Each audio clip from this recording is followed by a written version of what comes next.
नमस्कार, मैं Amrish Kumar.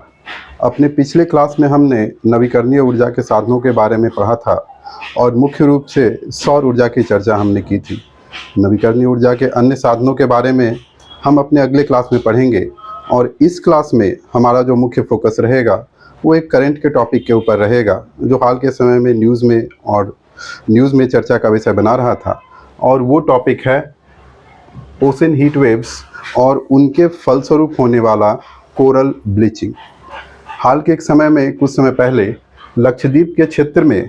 Central marine fisheries research institute के द्वारा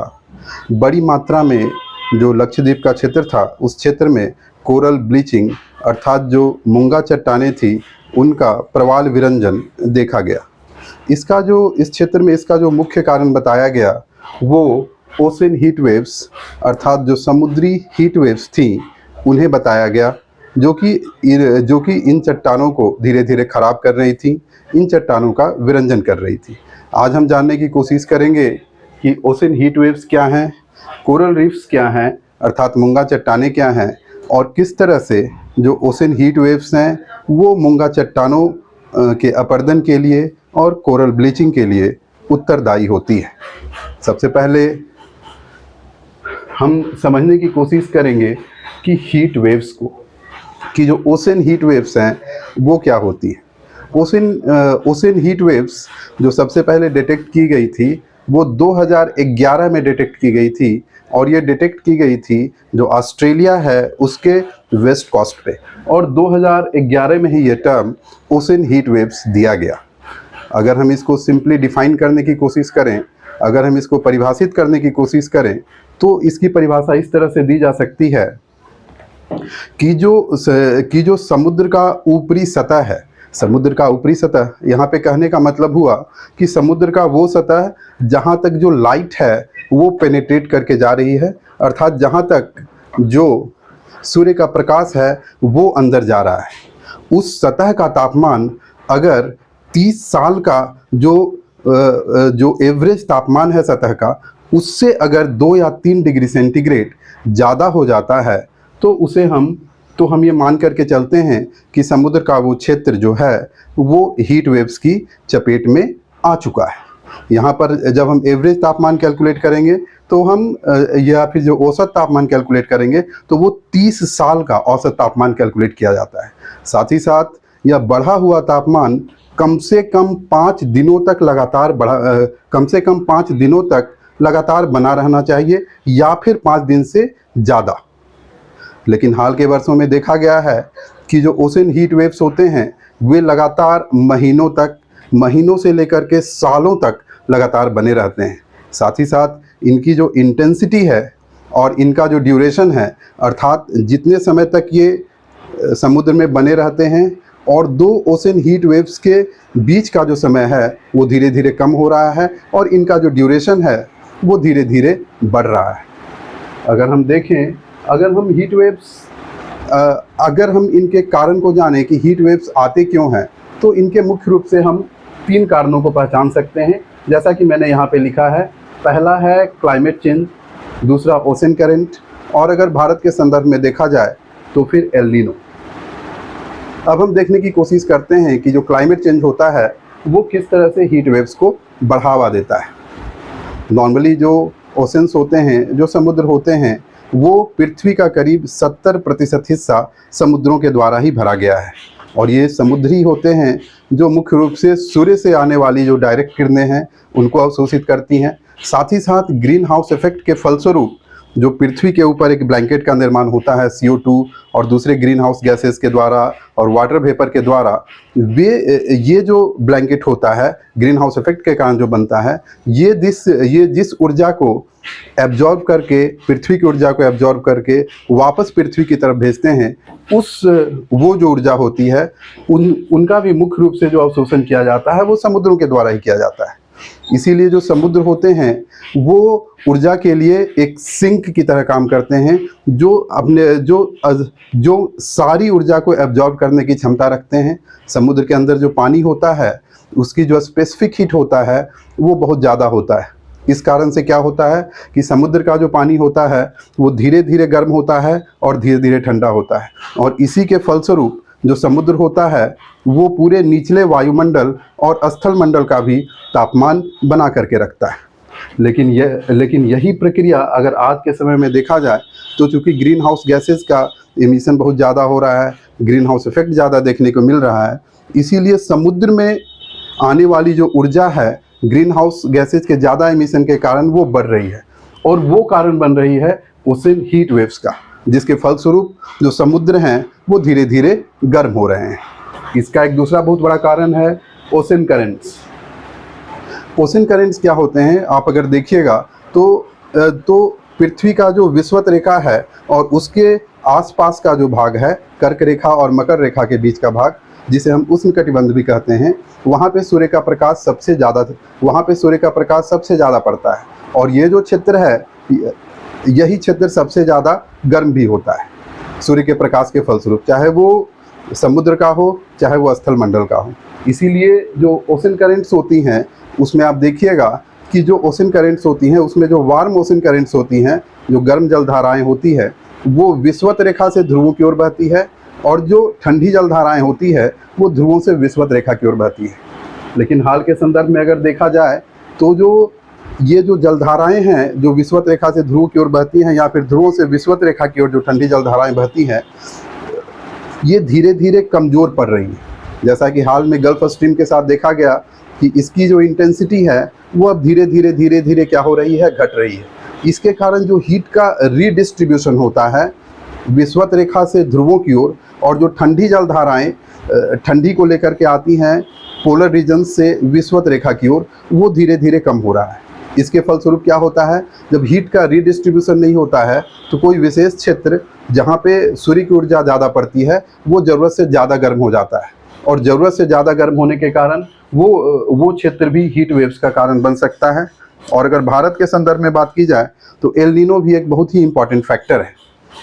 हालांकि भारत के संदर्भ में अगर बात की जाए तो जो बंगाल की खाड़ी है वो हीट वेव से ज़्यादा प्रभावित नहीं होती, जो अरेबियन सी है वो हीट वेव से ज़्यादा प्रभावित होता है, और इसमें एल नीनो की भी मुख्य भूमिका है, क्योंकि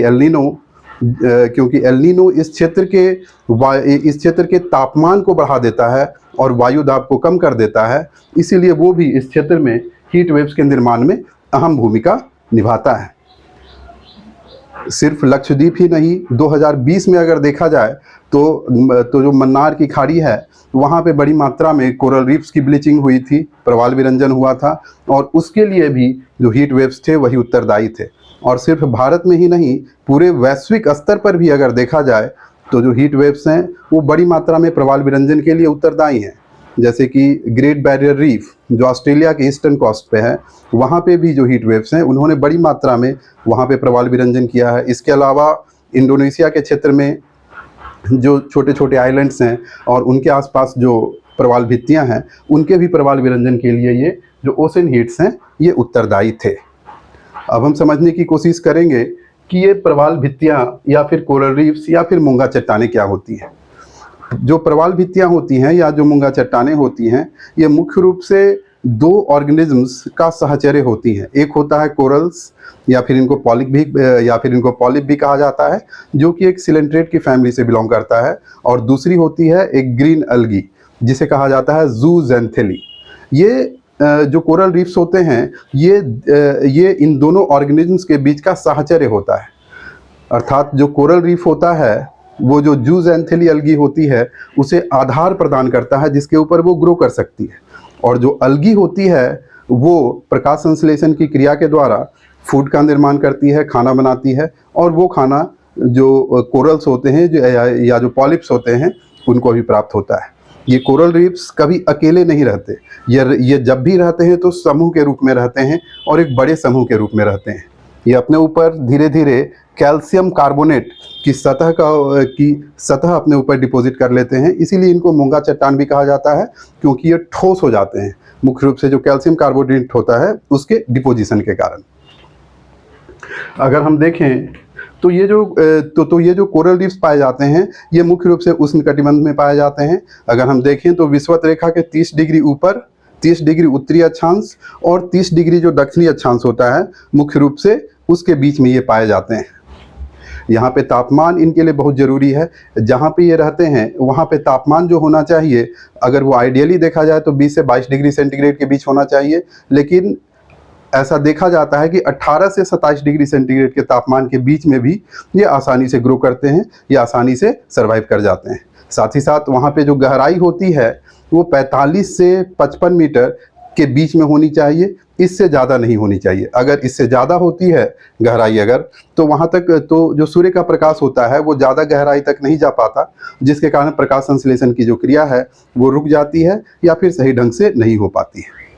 ये जो प्रवाल भित्तियाँ होती हैं, ये अपने वातावरण में किसी भी प्रकार के परिवर्तन के प्रति बहुत ही संवेदनशील होती हैं, चाहे वो तापमान का परिवर्तन हो या फिर किसी अन्य तरह का परिवर्तन हो।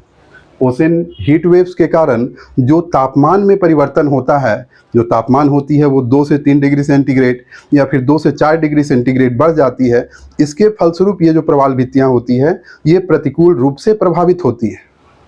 और जो प्रवाल भित्तियाँ होती हैं वो अपने अलगल पार्टनर अर्थात जो ज़ूज़ेनथिली